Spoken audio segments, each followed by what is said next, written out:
Bueno, entonces continuamos con enfermedades diarreicas, que también es algo bastante frecuente que vemos tanto en la práctica médica como también en las preguntas que ustedes van a dar.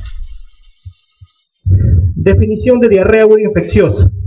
Acuérdense bien, es la disminución de la consistencia de las heces, ya sean semilíquidas o líquidas, o incremento de la frecuencia de las evacuaciones. Típicamente, habitualmente se dice que son 3 en 24 horas, y que pueden venir asociadas a fiebre o a vómitos, o sea, pueden o no venir asociadas a fiebres o vómitos. O sea, no necesariamente tiene que haber fiebre o vómitos para hablar de diarrea aguda infecciosa. Siendo la diarrea típica menor de 7 días y no mayor de 14 días. ¿Ya? Eso es diarrea aguda infecciosa. Entonces ahí les menciona, por tiempo de duración, diarrea aguda es aquella que tiene diarrea máximo hasta 14 días, diarrea persistente, aquella diarrea que es más frecuente se presenta a partir de los 14 días, y diarrea crónica, aquella que sobrepasa los 30 días. ¿Por qué es importante? Porque cada una de estas diarreas tiene una enfermedad o un agente etiológico la cual te la presenta. Habitualmente la diarrea aguda infecciosa, casi todos los virus y casi todas las bacterias. La diarrea persistente, acá hablamos sobre todo de parásitos, Giardia, hasta Campylobacter también podemos ver en diarrea persistente. Diarreas crónicas habitualmente son ocasionadas por algunas enfermedades, como algunas otras enfermedades sistémicas, ¿no? Enfermedad de Crohn y ese tipo de cosas. Que no es lo frecuente, ¿no? Lo habitual que vamos a encontrar son casi siempre diarrea infecciosa y diarrea persistente. Agentes etiológicos, acuérdense que de las diarreas agudas infecciosas, lo más frecuente siempre son virales. Aproximadamente 70% de las diarreas son virales. Donde el de mayor frecuencia es el rotavirus, es el agente infeccioso más que te ocasiona dentro de los niños menores de 5 años, y sobre todo en menores de 2 años es el agente infeccioso más frecuente. El norovirus, ¿no? Que es el norvalvirus, que también le llaman el adenovirus entérico, que es el serotipo 41, el calicivirus, astrovirus, enterovirus, ¿no? Todo ese tipo de virus producen diarrea aguda infecciosa. Protozoarios, en este caso, como la Giardia, Entamoeba histolítica, el Cryptosporidium también, ¿no? Bacterias, Campylobacter jejuni, Salmonella notifi, E. coli enteropatogénica, Shigella, Yersinia. Dentro de un rato les voy a mencionar cuáles son más frecuentes en cada uno de ellos. Algo que sí se tienen que acordar es que en nuestro medio, acá en el Perú, el agente o los agentes etiológicos más frecuentes, los virales, rotavirus. Bacterias, Campylobacter en lactantes, es decir, en menores de 1 año, y Salmonella en cualquier edad. Ya, esa es nuestra flora que tenemos, ¿sí? Entonces esos son los agentes más frecuentes. Ahora, el inóculo es la cantidad de gérmenes por las cuales nos ocasiona el daño o la lesión, pues, ¿no? O la enfermedad, ¿no? En la Shigella, si ustedes ven, mira, es un inóculo bastante pequeño, puede ir de 10 Shigella a 10 a la 2. O sea, un inóculo muy pequeño como para que nos produzca la enfermedad. A diferencia de otras que probablemente, por ejemplo, el E. coli o el Vibrio cholerae, tiene que haber un inóculo muy grande como para que te produzca una enfermedad o una infección, ¿no? La Giardia alambre, la ameba histolítica, mira, de 10 a 10 a la 2 quistes, ¿no? También es un inóculo bastante pequeño. La Salmonella, un inóculo de 10 a la 5. Ahora, este cuadro es para poder diferenciar los tipos de diarrea. Diarrea aguda infecciosa, hay 2 tipos, acuosa y, bueno, la otra que le llamamos acá inflamatoria, acá le ponen como sangre, ¿no? en este cuadro. Dentro de las acuosas están las secretoras y las osmóticas, y dentro de las con sangre las invasivas y las no invasivas. Esto sí, sobre todo los primeros son importantes que se los aprendan, porque casi siempre las preguntas vienen así, en este escalón, ¿no? Así, ¿no? Te ponen esto. Entonces es importante poder determinar de cada una de ellas cuál es la más frecuente. La diarrea aguda, las diarreas acuosas secretoras, la más frecuente, o el que es el ejemplo casi siempre, es el Vibrio cholerae. Y también la E. coli enterotoxigénica. Esos son los 2 agentes que producen este tipo de diarrea, en la cual, como vamos a mencionar dentro de un momento, vamos a mencionar cómo se produce la diarrea secretora. Y la Shigella, acá ustedes dirán por qué la Shigella produce diarrea secretora. Sí, la Shigella produce diarrea secretora en su inicio, en los 2 o 3 primeros días, produce una diarrea secretora, y luego eso es a nivel del intestino delgado, y cuando pasa al colon, invade a nivel del enterocito colónico, y ahí recién hace la diarrea inflamatoria. ¿Ya? Entonces la Shigella, el primer y segundo día, habitualmente te da una diarrea secretora, y después te da una diarrea ya invasiva, en la cual ya te da con moco y sangre lo característico. Osmótica, lo frecuente, y que siempre tienen que acordar todas las osmóticas que no producen los virus. Todos los virus producen diarrea osmótica. Los parásitos también, ¿no? La Yardelab, la histosporina. Los laxantes, purgantes, ¿no? Las bacterias como la E. coli enteroagregativa. Ahora, ¿cuáles son las diarreas agudas inflamatorias, que son las invasivas y no invasivas? Las invasivas, como ya mencionamos, la Shigella, la E. coli enteroinvasiva, la Salmonella notífica, el Campylobacter jejuni y la Yersinia enterocolítica. Las no invasivas, la E. coli enterohemorrágica, que es la que nos ocasiona el síndrome uríquico, ¿ya? El Clostridium difficile y la enteropatógena, la E. coli enteropatógena. ¿Ya? Ese es más o menos el cuadro para que ustedes distingan cuáles producen qué tipo de diarrea. Acá es un poquito de fisiología rapidísimo para poder hablarles. Este es el epitelio, en la cual acá está el enterocito, ¿no? En el enterocito, en la parte del ribete, en la parte más periférica, aquí va a ocurrir la absorción de los nutrientes y alimentos, ¿no? Se reabsorben habitualmente líquidos y electrolitos a este nivel, ¿no? Esta es la microvellosidad que le llamamos. Acá están las cimbrias, ¿no? La luz intestinal es todo esto, y en la parte más inferior de la microvellosidad ocurre la secreción del moco, pues, ¿no?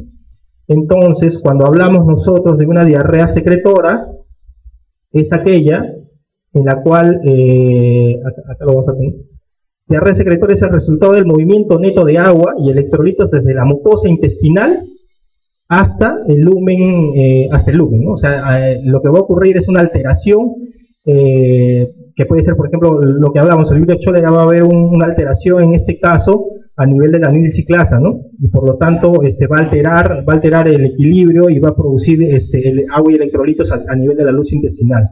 Y esta diarrea secretoria, ¿cuál es su característica? Es que va a producir una deshidratación de un desequilibrio hidroelectrolítico y ácido básico. Esa es su característica, que es una diarrea abundante, ¿ya? Y lo característico, como mencionamos, es producida por el vibrio cólera y la E. coli enterotoxigénica, y en sus inicios la Shigella y la Yersinia, que casi siempre hacen lo mismo, ¿no? Primero es una diarrea secretoria y luego invasiva. La diarrea osmótica es aquella en la que se produce el incremento de carbohidratos en el lumen intestinal como consecuencia de lesiones en forma de parches en las vellosidades intestinales. Es decir, que todas aquellas, el virus lo que hace es, en el enterocito que está en la parte más periférica, va a ocasionar una destrucción, y entonces lo que va a hacer es que haya poca absorción, y por lo tanto la ingesta de alimentos, que son los carbohidratos, van a hacer que aumente mucho más el líquido a nivel del lumen intestinal, y por lo tanto te va a dar una diarrea osmótica, ¿no? Al inicio, las diarreas osmóticas, o sea, como hay destrucción de la parte más periférica de la luz intestinal, va a producir una inhibición de la absorción, pero también va a aumentar la secreción. ¿Por qué? Porque, no sé si puedo retrocederla ahí. ¿Por qué? Porque una vez que destruyan esto, entonces estas células, que son las que progresivamente, conforme van madurando, se van diferenciando y van subiendo, van ascendiendo, y estas luego se van descamando. Esa es la evolución natural de los enterocitos. Llegan de acá, llegan hasta el lumen y luego se descaman porque se destruyen, tienen un tiempo de vida. Entonces, cuando hay destrucción de esto, lo que va a proliferar son las células secretoras. Entonces, toda esta parte de la secreción van a comenzar a proliferar incluso en la microvellosidad, y por lo tanto va a dar una mayor secreción, y por lo tanto se va a producir una mayor cantidad de diarrea. Ahora, ¿cuál es el cuadro clínico de estos dos tipos de diarrea? Porque son muy parecidas, ¿no? Son heces líquidas, abundantes, sin sangre, que generalmente van acompañados de vómitos, fiebre y pérdida de apetito. La etiología habitualmente es viral, ¿no? Y casi siempre van asociados de signos respiratorios altos. Esa es la característica también de las infecciones por virus, que casi siempre inician con un cuadro, muchas veces un cuadro con congestión nasal, mosquito o síntomas de infección respiratoria alta. La diarrea inflamatoria es aquel que el microorganismo penetra el tubo digestivo y produce una invasión superficial, ¿no? Atraviesa la barrera propias del organismo y penetra en los enterocitos, y va a dar lugar a lesiones inflamatorias y ulceraciones en la porción distal del ileum, ¿no? Y es mucho más marcada en el colon, ¿no? Las características clínicas de diarrea inflamatoria en este caso es que las heces van a salir con sangre, moco, con pufos, tenesmo, dolor abdominal y acompañadas de fiebre alta. Eso es muy característico, fiebre alta y malestar general. Eso es para hablarle un poquito de rotavirus. El rotavirus es como es el agente más frecuente, hay que tratarlo aunque sea con un poquito, ¿no? Familias de la familia Roeviridae, no es un ARN, es la causa más frecuente de diarrea grave y la transmisión es fecal oral.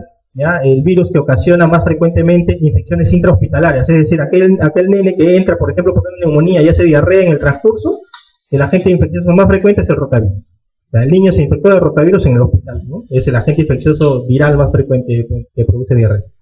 Produce una mala absorción secundaria de destrucción de enterocitos, ¿no? Y dentro de la clínica, algo bien característico, el rotavirus casi siempre empieza con vómitos. O sea, su característica inicia con vómitos, fiebre, y después de 12 a 24 horas hace diarreas, ¿ya? Y son diarreas sin sangre, abundantes, y habitualmente causan deshidratación, sobre todo en menores de 1 año y con mucha mayor razón en menores de 6 meses.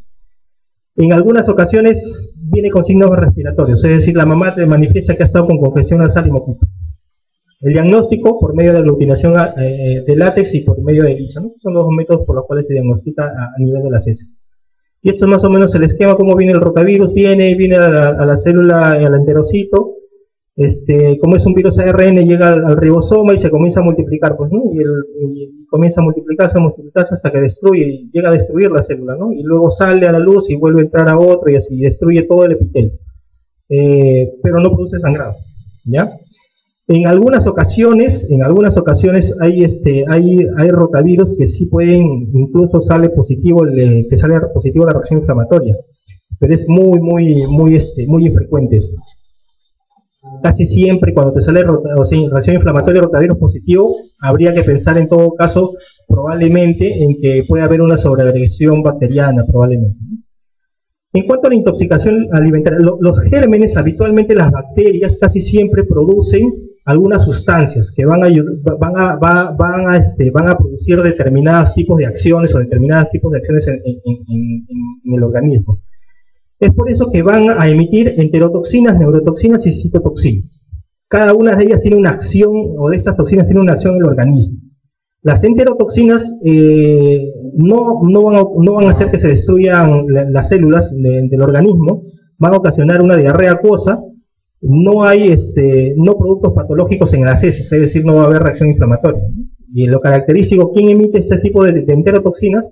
Son el Vibrio cholera, el Clostridium perfringens y el E. coli enterotoxigénica, que es la diarrea del viajero. O sea, la diarrea del viajero se ocasiona por enterotoxinas, ¿sí? Le va a ocasionar una diarrea acuosa. Las neurotoxinas son aquellas toxinas preformadas en los alimentos, ¿no? Habitualmente tiene una clínica precoz en la cual inician con vómitos persistentes. Es por eso que cuando ingerimos algunos alimentos que están contaminados, como por ejemplo el arroz recalentado, ¿no? El arroz recalentado habitualmente te da un germen habitual que se llama Bacillus cereus. O sea, todos aquellos que se van a su chifa y comen y al otro día o al poco rato le da diarrea es por este germen. Esto, el Bacillus cereus, casi siempre vienen las preguntas, ¿eh? Es frecuente. Bacillus cereus, ¿quién te da diarrea post alimentación con arroz calentado o alimentos recalentados, perdón? El Bacillus cereus. Y el Staphylococcus aureus también es otro agente que produce neurotoxinas, ¿ya? Produce una neurotoxina y habitualmente está en algunos alimentos que sobre todo están en la crema chantilly, ¿ya? Alimentos que contengan tortas y ese tipo de alimentos que contengan crema chantilly, ahí está involucrado el Staphylococcus aureus. Citotoxinas es aquellas que producen destrucción celular y van a producir una diarrea disentérica. Ahí quienes están involucrados, la Shigella disenterae, el Campylobacter, el Vibrio parahemolyticus, el E. coli enterohemorrágico y el Clostridium difficile.